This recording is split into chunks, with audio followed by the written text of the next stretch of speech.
Hey, everybody. Hope you're having a great day. We are chatting with a brilliant mind today. We've got Earl Grey Anderson on the show. This guy's a musician. He's a nurse.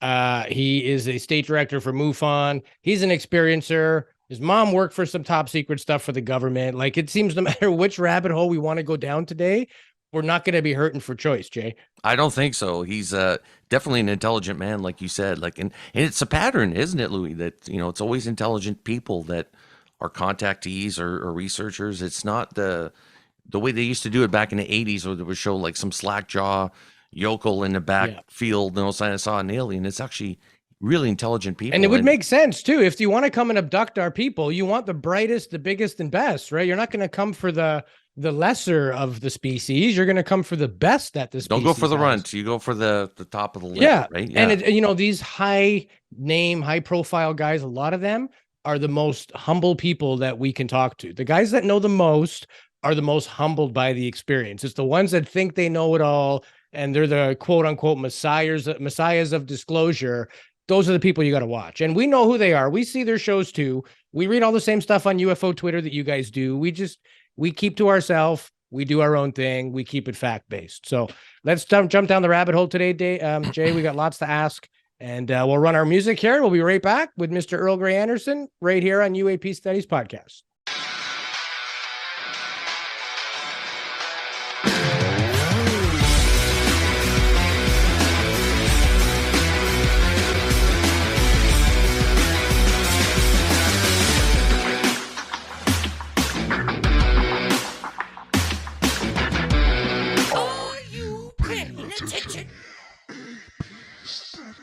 Welcome back to another episode of UAP Studies Podcast. My name is Louis Borges. Joining me as always, my best buddy, Jason Gilmet.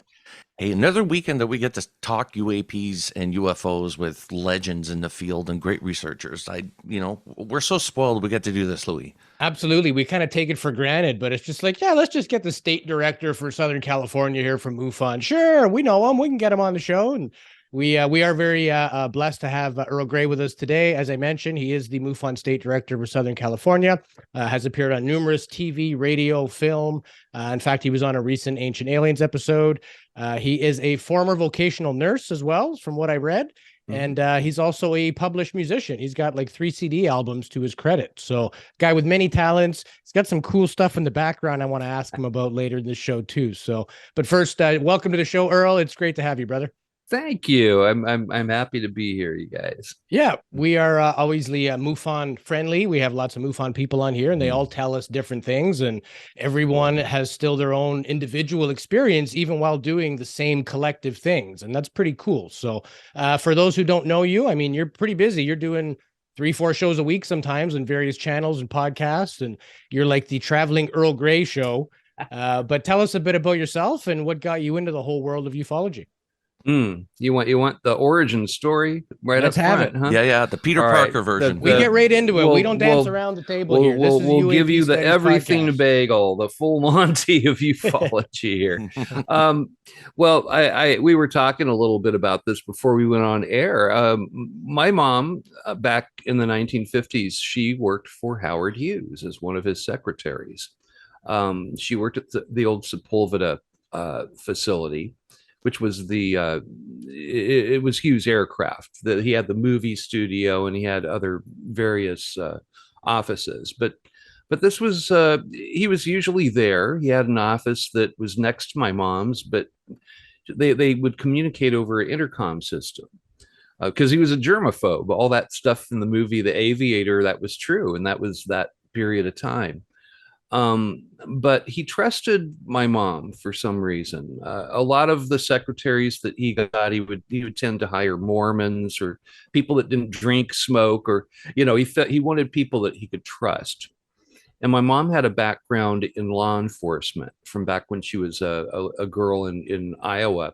Muscatine, Iowa is where she grew up. And they deputized her more or less, so they had somebody to put people into the drunk tank over the weekend. So that was my mom's first real job. And, she was, I think she was about 18. I think she would have had to have been, I think, to be deputized. Yeah. But I think that helped her get a foot in the door there. And this was no news. I mean, we all knew that Mom worked for Hughes. And when she gave birth to me, she retired and she thought she became a housewife. But she later on went into as a headhunter for the aerospace companies. But back in 1963, I was 5 years old. I'll never forget this. We sat down for breakfast, our cheery little kitchenette in Venice, California, and yellow paint on the walls. And it was just this bright room. And we sat down, and my mom started talking to me as though she were talking to another adult. She said, you know, son, when I was working for Howard Hughes, a really weird thing happened. She said that they took me out to the middle of nowhere with a little security team, a couple of guys. And all there was just the desert and this concrete shack, is what she called it, like a bunker. And she wondered why they took her out to the middle of nowhere to look at a tool shack, or, you know, where they kept their tractors. Yeah, it didn't look like much. So, but they unlocked this thing and they took her in, and there is an elevator. And she said that she got in the elevator. She thought maybe it would go down a floor or two, you know. Well, it kept going down. And Mom said, well, I felt butterflies in my stomach. I mean, it was going, she said that it went a mile below the desert floor. Wow. And she said when the doors opened that there was a little city down under the desert. That a lot of scientists were working down there. That they got around in golf carts. She said that there were cafes. She mentioned one that had yellow umbrellas over the tables, and she laughed because she said, you don't need an umbrella in a cave. But she then expressed, well, it was to make people feel comfortable. You know, people were down there for long periods of time. And she mentioned that they had a barber shop and that they had a guy there that could do her hair for her. That's crazy. That's crazy. I know. And then she sort of addended this all with, oh, and by the way, son, so, you know, I was working with, you know, German rocket scientists, and there was a Redstone program was going on. And she said, but UFOs and extraterrestrial life is real. And we knew that way back then. And she said, the government knows that. They're never going to tell everybody. They're afraid of how people will react. That was the end of the conversation. And I went off to kindergarten. So years later, I mean, I always had that. And I held on to that memory, and I remember it still today. Like I remember, you know, having breakfast this morning. It's that, you know, those early memories just tend to cling to you. So back in fourth grade, we had a show and tell day. What do your parents do? And I went up there and I talked about my dad's landscaping business. And then I talked about my mom. I talked about the underground city under the desert, and UFOs are real. Oh, so the teacher called my mom in for a parent-teacher conference. And I was out there playing on the swing sets. And it was maybe, I don't know, it seems like it was, you know, like 4 p.m. or something at this point. And my mom is driving me home, and she looks really concerned. And she looked at me and she said, son, I'm not angry at you because I didn't tell you that you couldn't talk about this stuff. And then she looked at me and she said, how did you remember that? You were just a baby.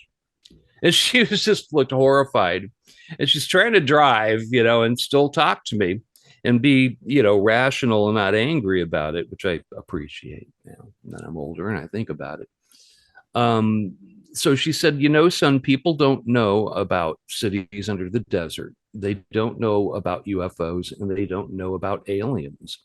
And you can't talk about that. I thought that you were too young, that you would never remember what I told you.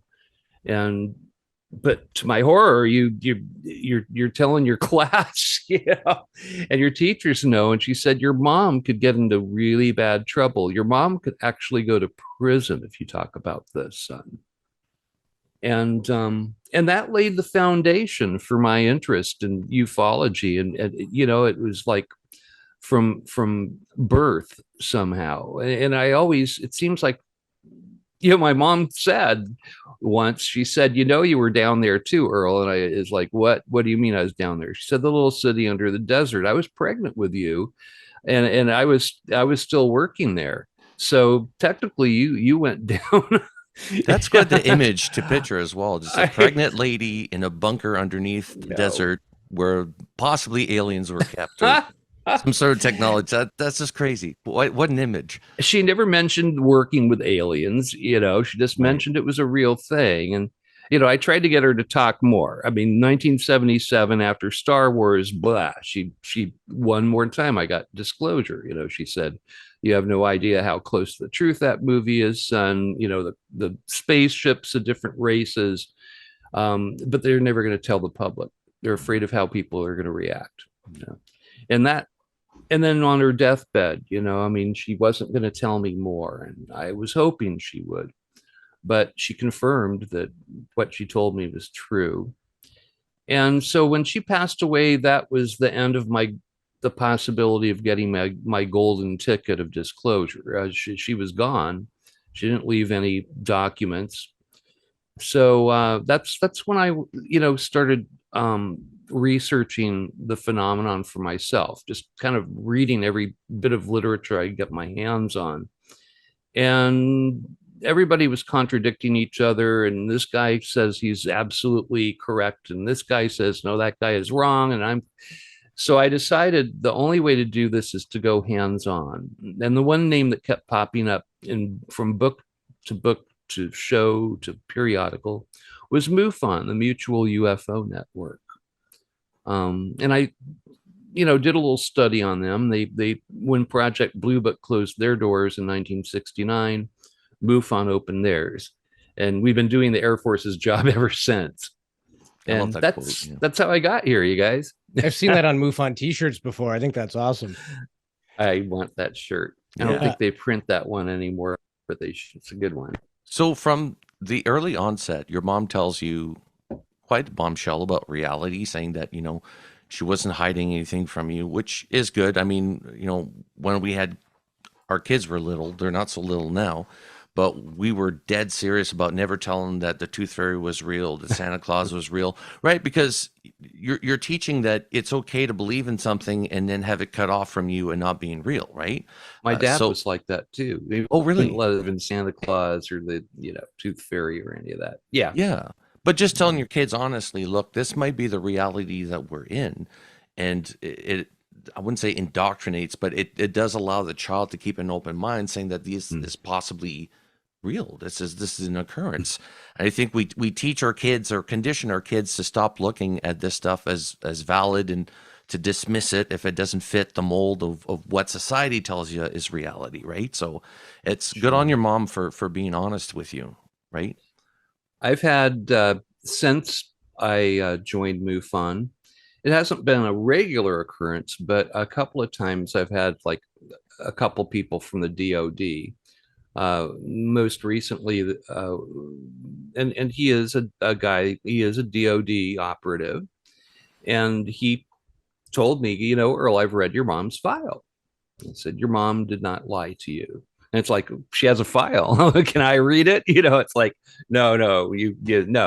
It's the fact I shouldn't even be telling you that I read it. But he said, no, your mom's file is sealed.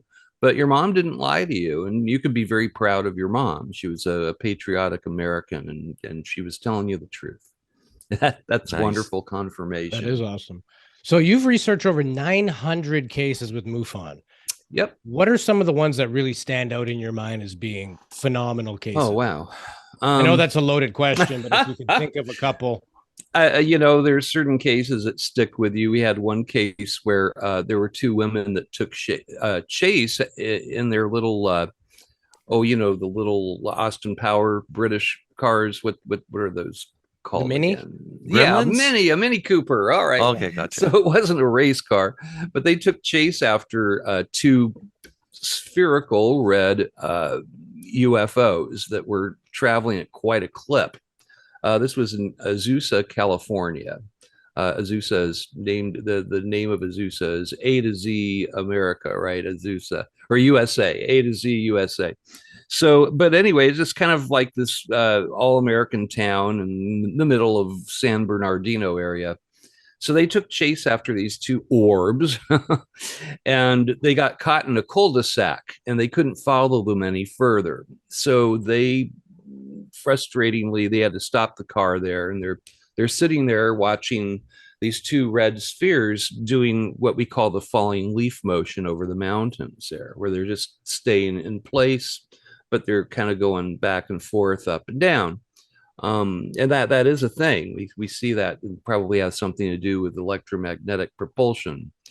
Well, anyhow, they're watching this and they think, well, so much for, chasing after the UFO. At least we can see it from a distance. When everything lights up behind them. Wow. Everything lit up behind them. It was dusk. There was a park here. There was a residential area to their right. And they turn around, and about 200 feet away from them is a flying saucer hanging over a 2-story house. It was right over the tree. And they said that it would blink in and out of existence, like it was like had some kind of cloaking technology that was not working properly. So they would see like 4 spherical lights that would change colors, and that would hang there. And then every couple of seconds, they would see the outline of a disc-shaped craft. So they're watching this thing, and then it takes off into the vanishing point. Now that is a pretty darn good, though. Those were 2 witnesses. They had nothing to gain, everything to lose, by putting in a report about this. What was interesting is 5 miles away, there was a veteran Air Force guy who watched the whole thing from a distance, completely unrelated to them. Nobody knew each other. It was he and his wife. He called her out to watch, and they watched the whole thing. They saw the 2 red objects and the disc-shaped object, and he watched it take off and shoot off into the vanishing point. So that's 3 really good witnesses. 2, well, actually 4, because of the guy called his wife out. She saw the last bit of it. So 4 pairs of eyes on this thing, and one was a trained observer who was a veteran corpsman from the Air Force. That was a good case. For sure. For sure. BuzzFeed a little, video and sent a crew out on that one, and that was one of my first unknowns.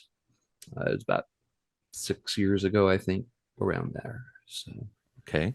And you also work with MUFON, the ERT, I believe is how we pronounce it, the Emergency Response Or no, team. it's the Experiencer Resource Team. I got it totally backwards. Yeah, totally backwards. Thank you. Not emergency, but it can be. Yeah, and I see the John Mack books behind you. Obviously, this is a subject that we cover quite a bit, as well as the experiencers. And there's different experiences. Not everybody has the same experience. No. But have you found commonalities in the cases that you've investigated, or the people that you work with? What are the commonalities that you have seen?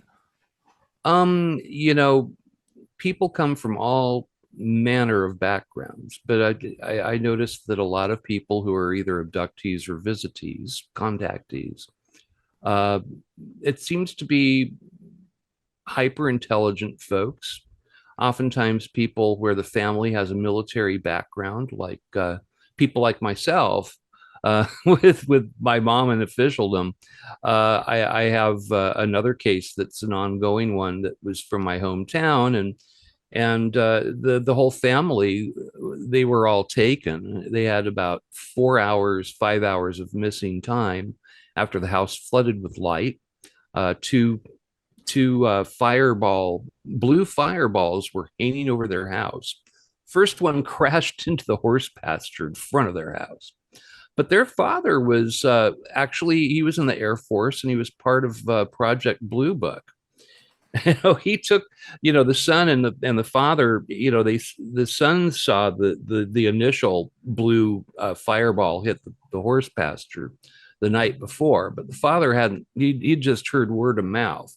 So they brought the two of them went out, and they're standing there, and they see these two blue fireballs just hovering over the house. And at that point, the father knew what was going on. I mean, they had been, I guess, targeted because of his background.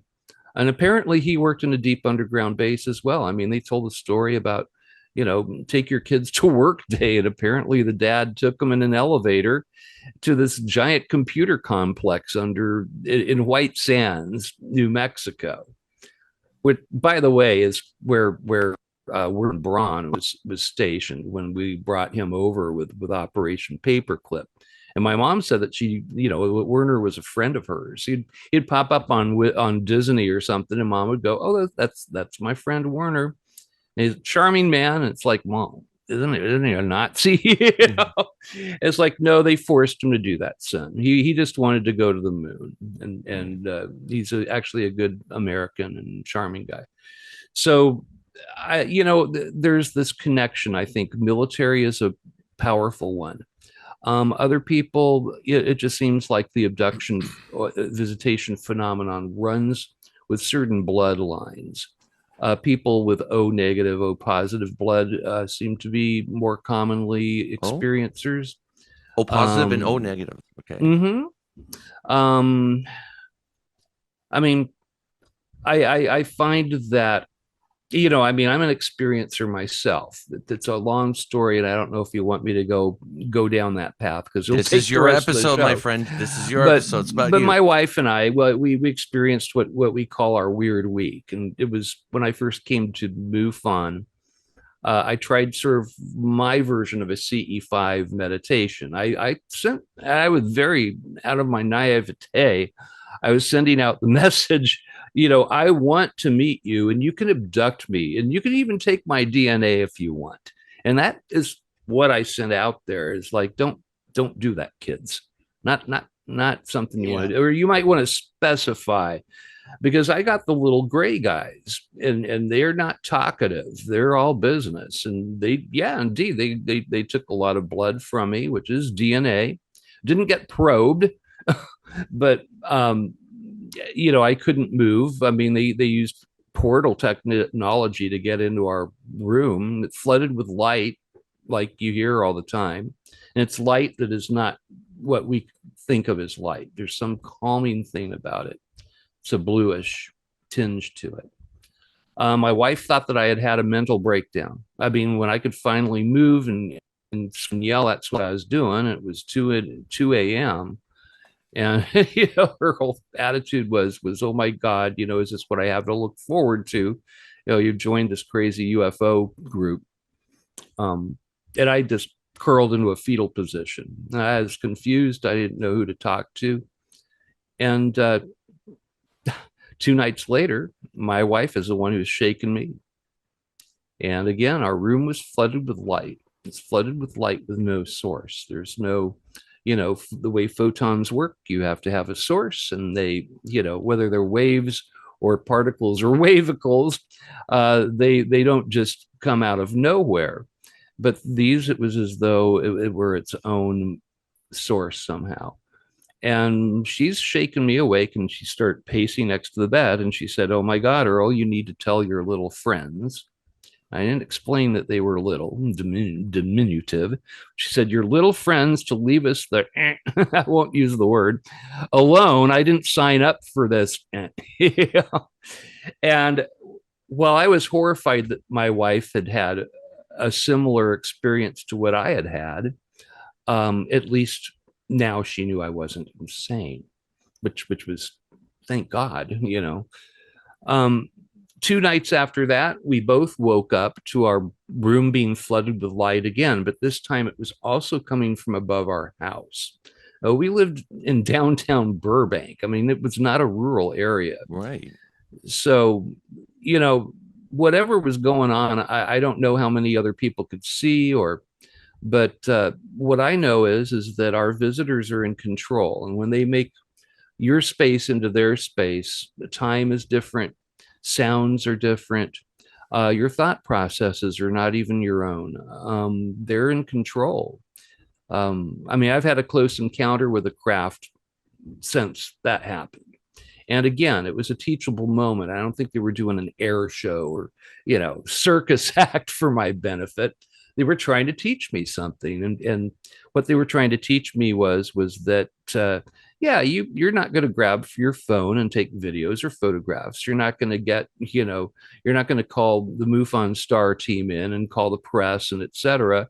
What you're going to do is you're going to drive right past that miracle, because the biggest worry in the world right now is that you might be late for work for a job that you don't really even like.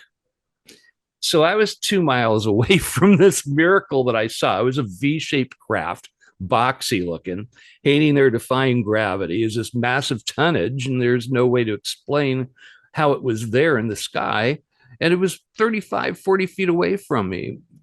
But I drove right past it because I was going to be late for work. I was maybe a minute away from the 118 freeway out here, which goes to the town that I worked in. When I came to my senses, I pulled my car over. This was like 6 o'clock in the morning. It wasn't at night. I wasn't asleep. It wasn't sleep paralysis. And I was ready to fire myself for MUFON, because I'm a trained observer, and yet I didn't do any of the things that I was trained to do. At that point, I was chief investigator in Southern California, and I couldn't explain it except they're in control, and they were letting me know that. Since then, I mean, I didn't even put a report into MUFON. I was so embarrassed.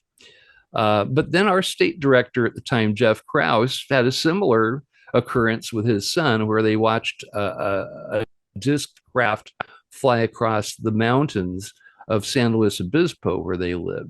And I asked him, I said, well, did you get a photo? Did you get a video? It's like none of the above. I can't explain it. I didn't do any of the things that I would normally do, Crazy. So, We chatted with Whitley Strieber, and he said when he wrote Communion, he got 30,000 letters from people about their experience. And going through them all, he was explaining that, this stereotypical abduction story very rarely, if ever, happens. And a lot of times it's just maybe how those people remembered things happening. He goes, usually it's this shoddy patchwork of, I don't remember, maybe that happened. I don't know why I said what I said or thought what I thought. Basically, to what you had just said, that they are so far away from being in control of this, they don't even remember if it was a dream or real. It was that sort of delusional. So do you find that with the bulk of your MUFON cases, that most of them are patchwork? They're not able to get a photo or video. It's not like what the debunkers think, if this is happening all the time, where's all the pics? Maybe you're not able to do that. So is that something that's a pattern within the investigations you've looked at? Yeah, it is actually. I mean, people, may think that they're going to react a certain way, but when this happens, when you have a face-to-face with the ineffable, that which isn't supposed to exist, it causes ontological shock in a person. It's like it pulls your sense of reality out from under you like a rug, and you're left there kind of, in zero G, and no way to, find something to hold on to. It's people wind up with PTSD, and people do not react the way that they've been trained to. But people react in meaningful ways once they look at it again from afar. Usually it seems to me that there are teachable things going on here. I mean, I had one case where a Marine was literally abducted through the roof of Camp Pendleton from his bunk after a weird day. I mean, he saw a UFO, and this guy was kind of a motorhead. He had this hot rod, right? Like a Ford Galaxy, except it wasn't a Ford Galaxy. I have to look at his file, but you get the idea. And he was watching like Tesla style electricity going through all the controls of his car, on the radio, and so he had shut the car down. He was afraid that his car electrical system was gonna burn out, and he was told telepathically that he needed to go back to his barracks. This was his chance to get out. And he was off duty. But this voice told him, "You're very, very tired, and you need to go back to your bunk." And he did. As he went there, he said his bunkmate was there. He said hello, and his bunkmate looked for him about 15 minutes later, and he was not there. It was like he had disappeared. And what happened was he said that he had been taken through the roof. He could see the earth down below, and he was suddenly inside of this disc-shaped craft. These entities were brooding. They were like tall grays that he saw, brooding and threatening towards him. They told him that, we've taken you, and now you are under our control, and next thing we're going to do is we're going to take your soul. He, instead of reacting violently, started praying. And he was praying, he had like a Christian background. And in fact, this was why he was on the road earlier that evening. He had left a party because somebody brought out a Ouija board, and that bothered him. So he left the party. So he thought that these were the, demons and devils that they were tormenting him. And he thought it had something to do with the Ouija board coming out. But then he found out, that wasn't what was going on, that these were ETs that had taken him. When he started reacting in a non-violent way, and remember, this was a soldier, he'd been in Vietnam. He said that he didn't have PTSD from Vietnam. And I believe him. I spoke with his whole family. I spoke with his kids and with his wife. It's like Dad talks about this all the time, and he has PTSD, but not from fighting in Vietnam. It's from his encounter. When he started praying and he started asking Jesus for compassion, and to save him and rescue him, he suddenly found himself back in his barracks. He was kind of in this crouching there. He had black splotches and like red, skin irritations all over his body. His bunkmate found him, was perplexed, took him and, made him shower. But this followed this guy all these years. Now he started having dreams that were realer than dreams. This first episode was the only one where he was sort of attacked, although they didn't actually hurt him, but they were threatening him. And I think that it was to see his reaction. They're very interested in our military. I think they're very interested in mankind's propensity to war with each other. And how could we be, compassionate, empathic creatures and yet do this terrible thing to each other? And if we're going to go into outer space, I don't think that our visitors want Star Wars. They want, Star Trek, sure. I guess if Captain Kirk wants to punch, Gorn in the nose or something, maybe that's all right. But the war stuff, And I think that that's part of what's going on. A lot of visitees and abductees come from a military background. And I've heard the story over and over and over. Same thing. They're taken up. They see the earth below. Another guy, it was like energy beings of light that took him. And they showed him like the volcanoes in the Pacific Rim exploding. They wanted to gather how he would react to that. Again, this guy didn't react with anger. He reacted with sadness and compassion and like prayerful thought. And he said that he felt enveloped by love from his entities. And he was brought back and with this arcane, strange knowledge. This happened on an aircraft carrier, that guy, and it happened for a reason. The Camp Pendleton thing happened back in the 1968. But those stories stick with you, and I see like a gist behind the way that they're treating these experiencers. It's to find out what our motives are, to reveal those motives to ourselves, And I think that they're trying to change us, it's a great concern to them. Nuclear weapons, our warring natures, and the way that we treat the earth like a trash pile.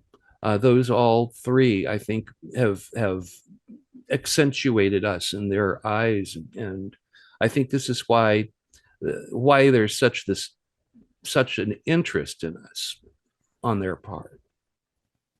Yeah, we're a weird mix of, people. Yes. Like you go on YouTube and you can see the most amazing things that a person is capable of doing, from singing to stunts to like just wow videos of like, I can't believe this person has this ability. And yet there's this other aspect to our civilization, which is about destruction of another group of people. We've always been like that since the evolution of our species.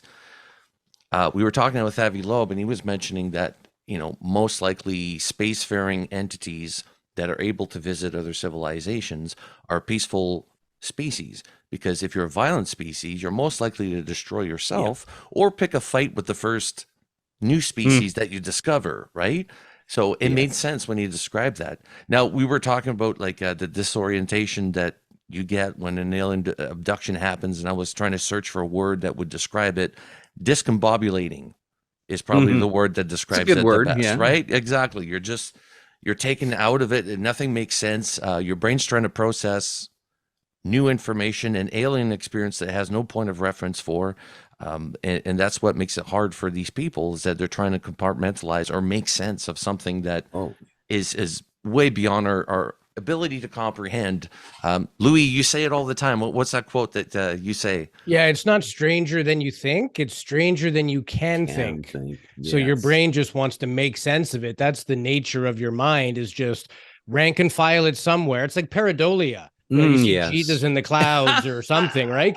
Your brain just wants to latch on to the closest familiar thing it can so it can process it and keep you the alien in the woodwork. Yes. Yeah.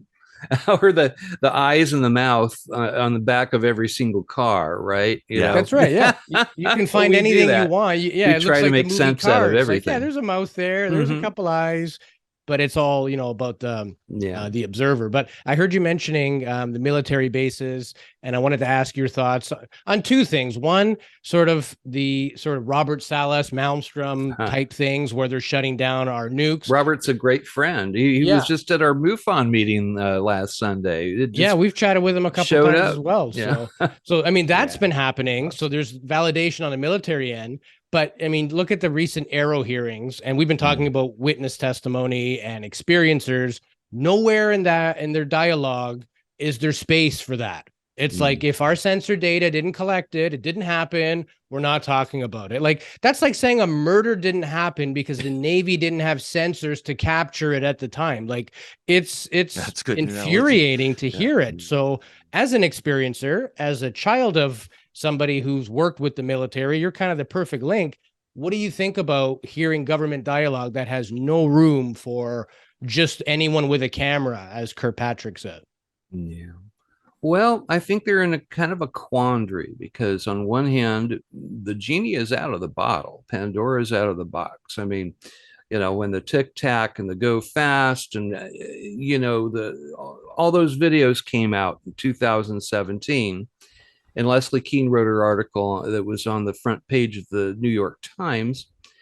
That was disclosure. I mean, I don't know what more people could ask for. I mean, if you got the president of the United States like 3 years ago, half the country wouldn't have believed it. They would have said, "You're lying again." If they had the president of the United States now go out and disclose, it'd say, "Oh, he's finally got, his Alzheimer's symptoms are overcoming him." We don't have a Walter Cronkite, and people don't trust each other. So, I don't know who would be able to go and disclose. Maybe the United Nations, but, I mean, I don't know. I don't know if that would work. It seems like this one-on-one thing, through the experiencer phenomena is the way they're doing it. It's slow, and I guess they're patient. Yeah. But I'm not surprised with the way that the hearings went and the way that the Arrow guys are treating this. The one thing the Air Force does not want to tell the public is is what they know, that this is real. Does things that we can't do. We are not sure who's flying these machines. They're underwater as well, messing with submarines, as well as in the air, messing with our highest technological jets that we have, and we can't protect you from it. There's nothing we can do. How are they, even going to have a budget if they go on record saying this? They don't want to say that. They never did want to say it. They don't want to say it now. Back in 1952, after the White House flyover, they convened the Robertson panel to, and more or less, figure out how to react to the American public. And it was with ridicule and by getting scientists to make fun of these people and act like they were, if you report a UFO, that's synonymous with reporting a leprechaun swimming in your bathtub, and they wanted to put, and now, okay, they want to rebrand everything. It was flying saucers, okay, is Kenneth Arnold's term, that the press picked up right away. They changed it to UFO. They don't want anybody to be thinking flying saucers. They want to control the conversation. Here we are again now. It's UFO is, we're not using that acronym anymore. Now it's UAP. And I wonder what next week, what new acronym they're going to have for it. Because the last thing they want to do is say, well, we've known about this for at least 75 years. We have downed materials and we can't figure out much about them. We don't know how these things fly. And we're sort of in the same position that we were 75 years ago after Roswell. We can't say honestly that we can protect you from this. The good news is that if it's an alien invasion, they're doing a horrible job of it. I mean, they've been here at least since the Roswell crash in 1947. I mean, if they wanted to take us over, I think they could have done it within a matter of minutes, but they're not here to destroy us. I think Avi is correct. That was the same way Arthur C. Clarke felt about intelligence, that if you are an evil, self-serving race, you're going to destroy yourself before you have a chance to destroy other cultures out there. I think the light year is our friend in that instance, Yeah. And our species is unique because we create countries, there's these imaginary lines that we say you can't cross. And it causes a lot of problems. I think the biggest problem with disclosure is the fact that we have governments for different countries.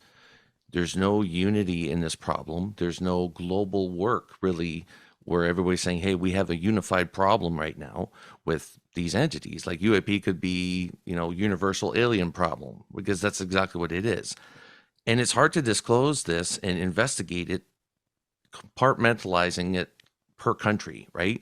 So Russia has its own program. The United States has its own program. They're all keeping tight-lipped about it, because it's always about military purposes.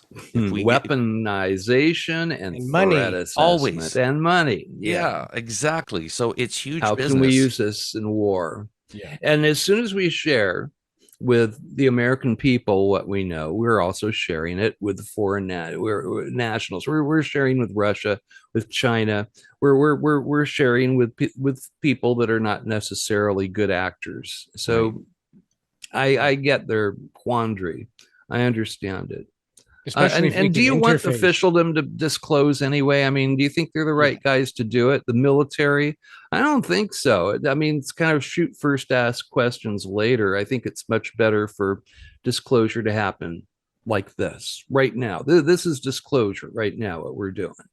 Yeah. People are watching this or listening to it, and it's going to make them think and think differently. And that's how it probably should be done, And it may come from private sector too, like Avi Loeb's Galileo project. We ask him similar questions about Arrow, and he goes, I don't care about the government. He's like, they don't want to declassify things that are man-made. He's like, it's military. They're never going to do it. Stop asking them. He's like, I don't want any information on anything man-made. He's like, we have our own sensors. We collect our own data. We have private funding. Basically, if you detach from that government, they don't have oversight on your project. And it's kind of like what they do with black budget stuff, right? You can't FOIA request Bigelow Aerospace. I can't get a FOIA. Right? Once it goes private, it's gone. So, but if you use that in a good sense, you can actually help move this a little bit forward rather than do the same. I mean, it was Project Sign, Project Grudge, Project Blue Book. Then it was UAP Task Force, ATIP, Arrow, NIDS. There's been 100 of these things. They all do the same thing. And even in the last hearing, Kirkpatrick's basically saying, yeah, hopefully in a couple of years, you won't need another Arrow. Like we'll just be able to filter out the garbage and give it back to the same bodies that have done a horrible job dealing with this in the first place. Like, this is going nowhere. And I don't know why we get so upset, and myself included, because we want to know, but I'm done. I posted something on Facebook the other day. It's a meme of a guy, and I put the header as getting ready for the next Arrow hearing, and he's putting Tabasco in his eyes. That's how I feel about it, right? Like, getting ready for another, That's pretty good. What do they call it? Nothing burger? That's the term that's floating around Twitter ever since. Another nothing burger. For me, was the statement of, I want to make it somebody else's problem, or I'm paraphrasing here. Yeah, he wants to turn UAP to SEP. Yeah. You know how angry Robert Solis is after all this when they claim that they have no information about what happened at the Malmstrom base in 1967. I mean, I'm sorry. You have a UFO that shoots a laser beam down into your ICBM pit, and it's turning. It took 10 nuclear missiles offline. Boom, boom, boom, boom, boom. He watched the whole thing. The guy up on top is screaming in the radio. There's a UFO hovering, shooting laser beams down the missiles. I mean, and they claim that they didn't have any information about this. So they didn't save anything. It's like, I got a bridge, for you. And Robert testified like a month and a half ago. We know this because we reached out to him, and he says, let me testify first. Then I may have more that I can discuss or maybe not discuss. So we know for a fact that he spoke to the Arrow panel less than 60 days ago. So just say for hours, he said. Yeah. For hours. And I'm pretty sure Kirkpatrick was also briefed by somebody on sort of reverse engineering projects that are happening or have happened. So to say that they're not in possession of any knowledge, and maybe it's just like me personally, I don't know. Well, damn well your boss and everybody else knows, but maybe they're trying to have that plausible deniability. And that's why the president doesn't really know everything they're supposed to either, because they have to be able to say, I genuinely didn't know, even if they suspect it is true. Right. I mean, they compartmentalize everything now, and everybody gets like a little bit of the story, but not the whole story. And I think that my mom, when she was doing what she was doing, that she was in a unique position, that they hadn't really figured out compartmentalization yet. So she was there, stenographer for all these high, boiling meetings with, mucky mucks. And so she had to have a high security clearance. And that worked well for her, because later on in life, she realized that she hated being a housewife and that she wanted to work again. And she opened up an employment agency, but it was kind of a cover for what she was doing was she was a headhunter for, the various aerospace corporations. And she would find them broom pushers up to the top scientists. And that's what she did. And I watched her do it. I mean, she got one of my friends out to a job. It was at Northrop. He was a math whiz. His mom was my old math teacher. I'm terrible at math, by the way. Me too. Yeah. His mom gave me a D, I think, in her class. But my mom sent him out because they had a problem. And when he got back, he was gone for a couple of weeks. I think that he might have just turned 18. He was older than me. And he comes back. He says he had a new car, first of all, and a wad of cash. And I asked him, well, what'd you do? He said, I'll show you what your mom got me out to. He brought out like the old computer readout sheets that fold, and the green and the black and the little red lines. So old school. And he's going floop, floop, floop, floop, floop. And he had one number, the big old number, circled in a orange grease pencil. It's like pre-flare markers, right? So grease pencil circle there. And he said this stopped the wheels at Northrop for a couple of months, and they were losing money and losing money and losing money. But he was able to look at that column of numbers and intuitively know which one was out of place. So my mom got people out for special interest projects like that, as well as, rocket scientists out to Raytheon Aerojet and all the major, movers and shakers back then. If she hadn't had her top secret security clearance, she couldn't have done that. But this allowed her to continue her work, and she was happy when she was working. She's a miserable housewife. She hated it. I feel bad for my dad in retrospect, but he's the guy that fell in love with her. Yeah. And I have so much respect and love for my mom, and she left this trail of breadcrumbs for me. It's a blessing. I love her. And I'm as much in search of her and what she was doing as I am ET and what ET is doing here in our planet. So, quick question for you: 1989. You have a guy like Bob Lazar that comes out and says that in the middle of the desert, right? They're flying or testing UFOs. He put S4 and really, him and George Knapp put S4 and Area 51 on the map. And there's also evidence. People say, oh, he has no evidence. I'm like, no, he does, because he brought people out in the middle of the desert on the side of the highway. They were even having parties at the end. They were getting so cocky. They were on top of a Winnebago, having full parties, taking pictures and videos of these crafts flying in the middle of nowhere every Wednesday night at 7 p.m. because that was the best time that there'd be no traffic on the highway. When you hear something like that, and I know like people have problems with his credibility in his school, but you hear that knowing your mom's recruiting. I know the guy that used to drop him off at work at college. We had a mutual friend, and he would take him to Caltech and drop him off, and then pick him up. He would have his books and schoolwork. So yeah. And the security guy from Caltech, I know him, and he says, yeah, we all knew Bob. He was a student. So, yeah, and maybe looking at the wrong college or looking at MIT when at Caltech.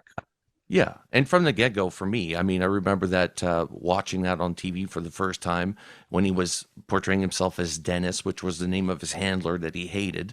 But watching that, and I'm like, I remember my dad being like, oh, it's true. They're like, my dad was a believer right away.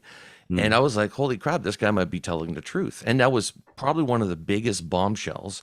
And something that is never mentioned in the Senate hearings, like everybody dismisses his testimony, even though he was onto something, right? They were up to something there. People have witnessed it along with him. And I know there's a big discredited campaign against him, that they were trying to erase his past, which was a lot easier to do back in the day than it is now. So I think it should be mentioned, more often, that maybe he was telling us the truth from the start. I agree. Yeah. I asked my mom about him. Oh, really? Yeah, I didn't know a whole lot about the UFO phenomenon while she was still alive, because I wanted to hear it from her. But I did know about the Bob Lazar story, and I asked her, I said, so Mom, it sounds like one of your guys. Did you ever get a guy named Bob Lazar out to work? And she looked a little like she was a little PO'd at me because I'm doing it again. And she said, Bob Laser, that's not a name. And then she walked out. So she wasn't willing to talk. Wow, but maybe your mom she was got classified. him out. Yeah. Maybe she was the one. Yeah. Who knows? I want to ask you, Earl, in the world of high strangeness, you have UFOs, you have beings, you have orbs, there's cryptids, like even Bigfoot or skinwalkers, and then you have sort of the world of paranormal and poltergeist and, shadow beings. So yeah, that's a skinwalker cane. Is that what that is? Yeah, exactly. Very nice. If you have to use a cane, you better have a cool one. So there you go. So do you think all these things are somehow connected, or are they just sort of different realms that all kind of share space with us at the same time? I think that it's all the above, probably, but I think it's kind of connected. It's not so much paranormal. We need to get rid of the word para and just expand our idea of what normal is. And I think that's what's happening here. It's always been here with us, but we, again, it's like pareidolia and all that, we just we want to explain everything and have it simple and just categorize it and put it in a file. And it's not like that. And whoever this other intelligence is, and I don't think it's just one, I think that it's various intelligences. I think that it's been here a long, long, long time. I mean, Christopher Columbus talked about a lit object coming out of the ocean and following them, on their way to the New World. Did not know that. Yeah, lantern, he called it, yes. because that's how he could make sense of it, was just an oil lamp coming out of the ocean. Oh, wow. Never heard that before. That's fascinating. Yeah. I mean, the Romans talked about flying shields, the Epic of Gilgamesh. I mean, this goes way, way back. Goes to, the same goes in Australia. They had lightning man who came from the sky, brought fire, brought civilization, brought hunting skills and language. The same thing through the Mesoamericas, up and down, from Alaska all the way down to Argentina. It's all the same story that the star people came. They taught us knowledge of hunting and agriculture, and it's amazing. It's worldwide. Africa as well. Aerial School. What a marvelous film, by the way. Yeah, that was we amazing. interviewed Randall Nickerson about that. Randall's film. wonderful. What a great film. Yeah, wonderful. It took him such a long time, and he had to basically raise his own funds to continue the progression of the movies. It took him over 10 years to do it. And even the people in the movie, when they go back to the aerial school, they still have the same trauma they did as a kid. Yes. So it's hard to fake that kind of stuff, Oh yeah. Oh, yeah. It was very just a beautiful film, and John Max, my guy. I have a feeling if he had lived, maybe I would be working with him or something, because I feel the same way about everything. I don't think they're all space brothers, but I don't think that it's alien invasion. People tend to go one extreme or the other, and John kept a very clear mind about it, and he saw that both angles of this, and he was a compassionate, good person, and he asked great questions, and he listened. Yeah, he was a compassionate listener.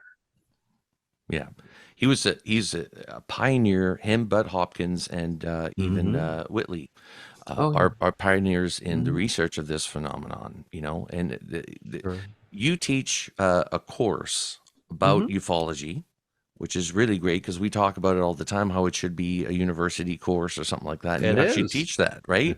And so basically, do you teach the foundations of ufology, like from beginning to end, how much we know? Could you talk a little bit about the course? Sure. It's at Otis College of Art and Design. A beautiful school. Their complex is the old IBM complex. So the buildings are very futuristic. They look like the old computer punch cards, Right.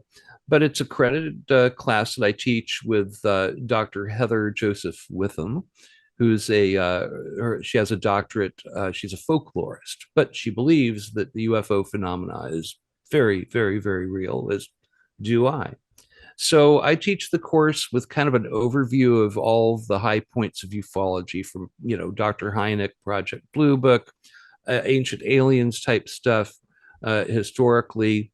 And then I also bring in the artistic elements. I'll have Greg Bishop come and speak to the class, who's an artist and who's he's putting out the Ufology Tarot, which is this beautiful, beautiful work of art that is the history of ufology. Whitley got a card. He insisted on having the Fool card. Jacques Vallée is the magician, the mage. He's holding a telescope instead of a wand. That's the way that I teach it. I try to make it relevant, because it is an art college. So they'll have written assignments, but they'll also have, they'll turn in beautiful artwork. I think this is the fourth semester that we've taught that's coming up now. They just, in fact, it looks like we're going to be doing 2 semesters a year now. Before it was just one, but it filled up the day that the day it was announced. The class filled up. So anyway, it's a new day in ufology when you get to teach an accredited course in a college on this subject. And I put my heart into it and all my knowledge, and I give them my very best. Name redacted cases. I'm not going to, I'm very careful about personal information of my witnesses, but It's if I could have taken that class when I first got interested in this, boy, I wish I could have. You know. Well said. Well, thank you, Earl. We're going to wrap it up here soon. I thank you for your time here. Louis, do you have any final questions for our guests? Earl, where can people find out more about you if they want to study or learn about the phenomenon, or just keep track of what you're working on? Where can people find out more? If you go to MUFON.com, MUFON.com, go to the ERT page, you can see my bio and information there.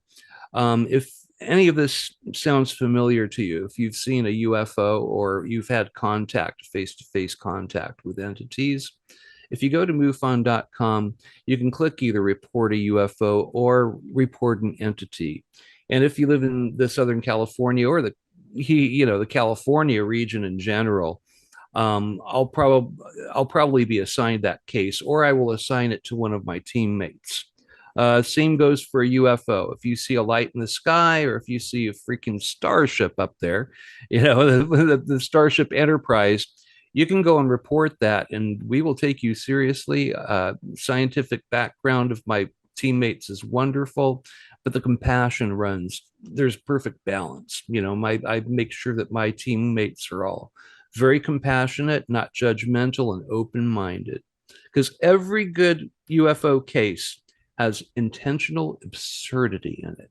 And it's like a signature line. And I think that it's intentional. And it's the way that our visitors think and the way that they want to present themselves. So it could be the craziest case in the world. I'm going to take you seriously, because that's like the little autograph on the bottom of a Picasso. If you want to get a hold of me, you can always email me at Earl Grey Anderson, Gray spelled with an E, Earl Grey Anderson at gmail.com, or you can find me on Facebook or LinkedIn. I'm on LinkedIn as Earl Grey Anderson, and Facebook is Earl Grey. Awesome. Nice. Well, we appreciate your time, Earl. It's great chatting with you. We could have probably done another hour if we just kept her going. And so we'll turn it over to our viewers right now. Let us know what you think of today's episode. Please like, and if you haven't already, subscribe to our channel. It does make a big difference, and we do appreciate it. And I can proudly say we're one of the few shows that respond to everybody. We have some angry fans that are like, how come so-and-so from this show never messages me back, but you and Jason always do? Because me and Jason take pride in that. And we will make sure whatever you send us, we'll reply. So you can check out our website as well, UAPstudiespodcast.com. Earl Grey Anderson, thank you, brother. Love chatting with you. Thank you so much. It was my pleasure, you guys. Yeah, well, let's have you back on many times. I think we're going to cover a lot of subjects. I'd love to. You guys are great. I had fun. Awesome. Thank you.